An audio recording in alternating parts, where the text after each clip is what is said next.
Hi everyone, Ashlyn Giza YouTube channel. Today I'm going to talk about hypoglycemia. The reason why I'm talking about hypoglycemia today is because I'm hypoglycemic.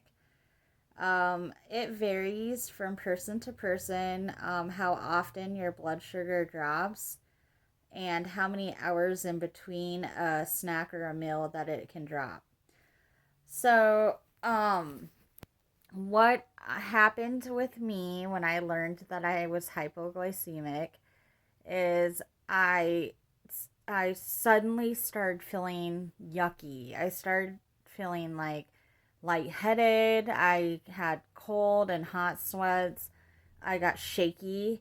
My hands and my feet would sweat, and I would feel extremely hungry. Like if you haven't ate for hours on end and you're starving and you worked all day and you're ready to get home and have a meal.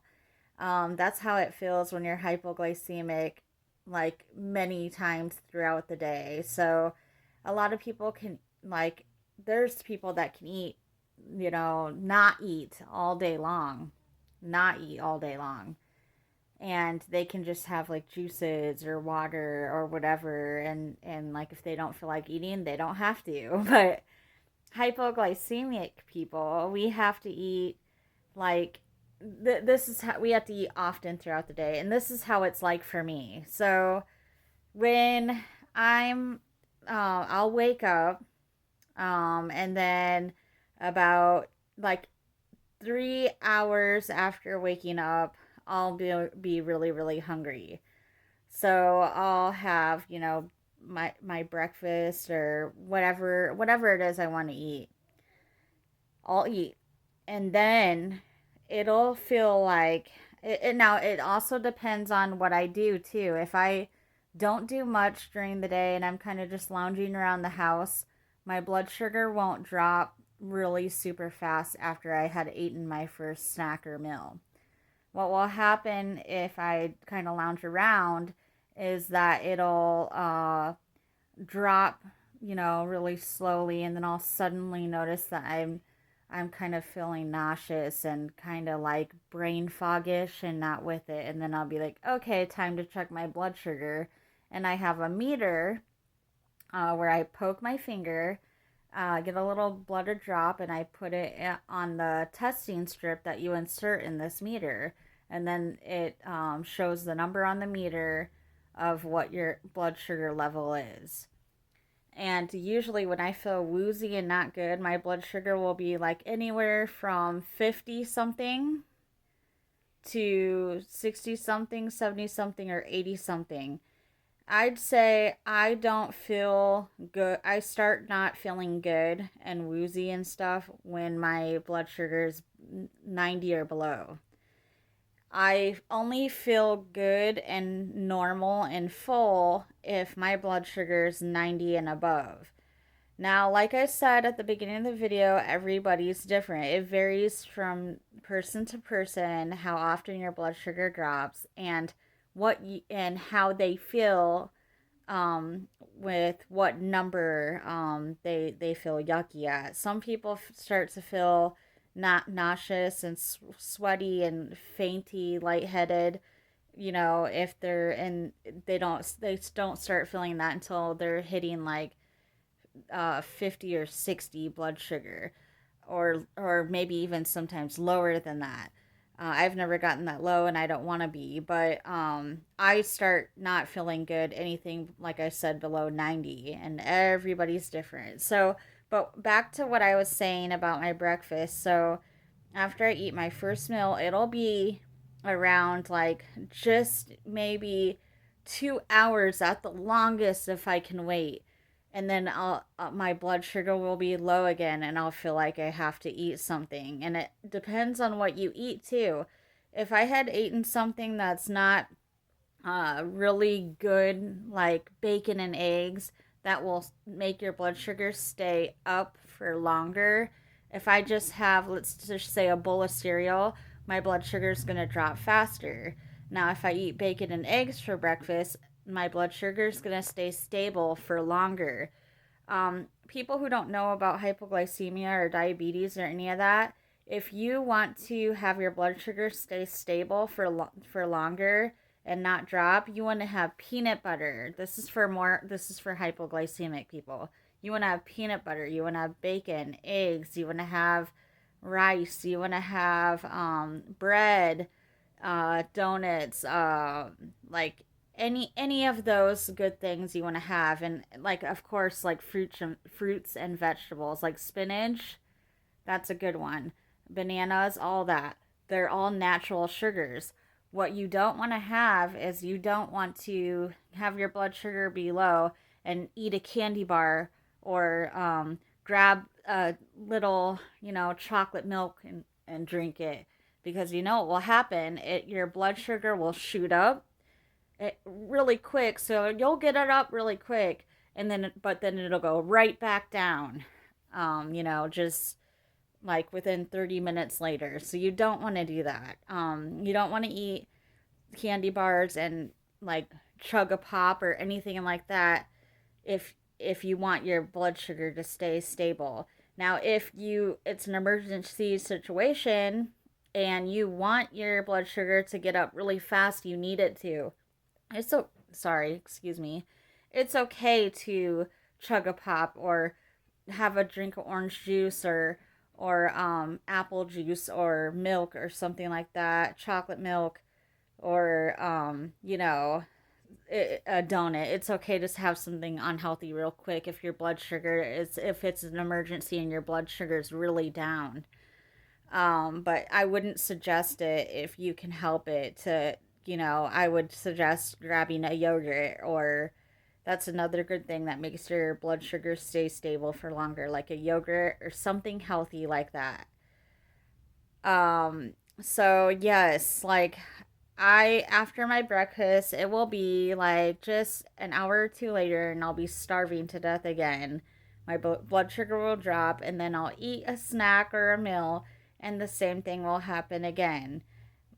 Depending on what I eat, an hour or two later, I'll be hungry again. Now, if I have a really good meal, like chicken, steak, potatoes, um, anything like that, I can withhold myself. My blood sugar can pretty much stay stable for like 4 hours, maybe even more if I could help it. Yeah, maybe even longer.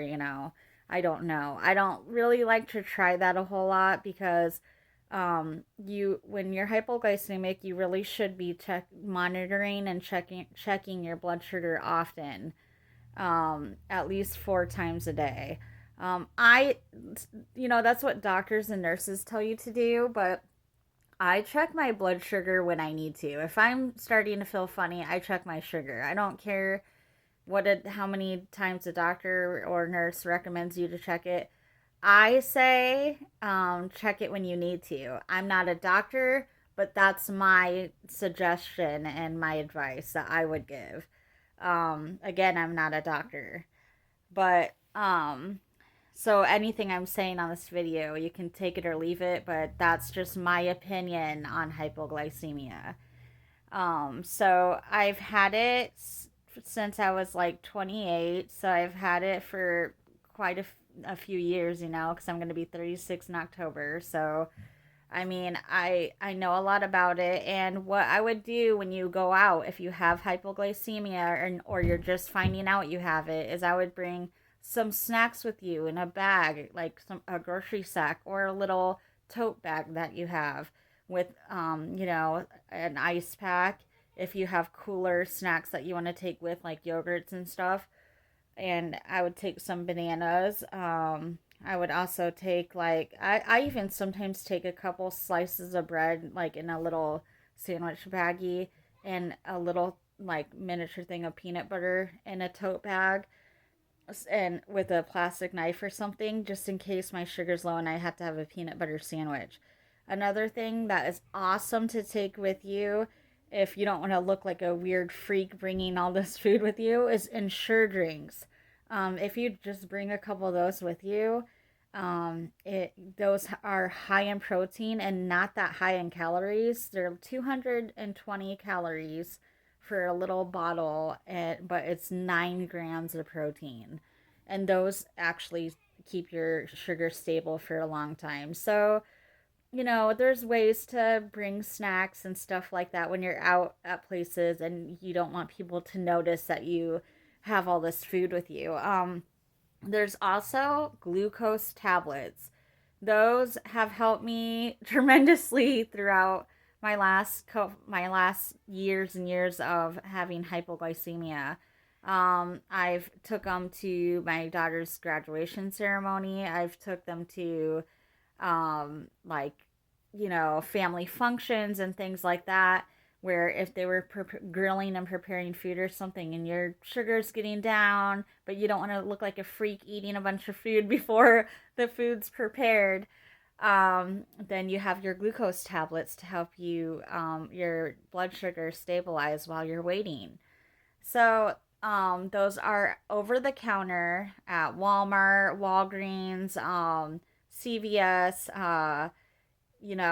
Target, anywhere. And they're just called glucose tablets.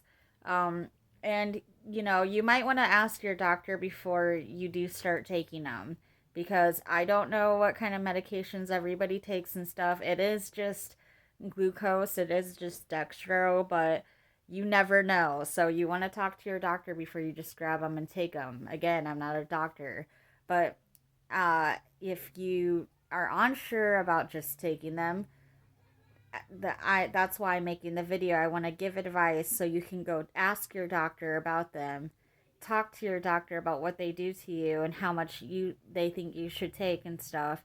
And then there you go. You have something to have to bring your blood sugar up. That's, usually essentially safe to take. And I take them though. So that's why I'm talking about them and telling you guys about them. They work great for me. And if I have surgeries too, I freak out when I had to have a surgery. I've had many surgeries in my life, and they tell you to fast before you have surgery. And I always get scared because I'm like, okay, what if my blood sugar drops when I'm fasting? What am I supposed to do? They don't want me to eat anything while I'm waiting to get a surgery done.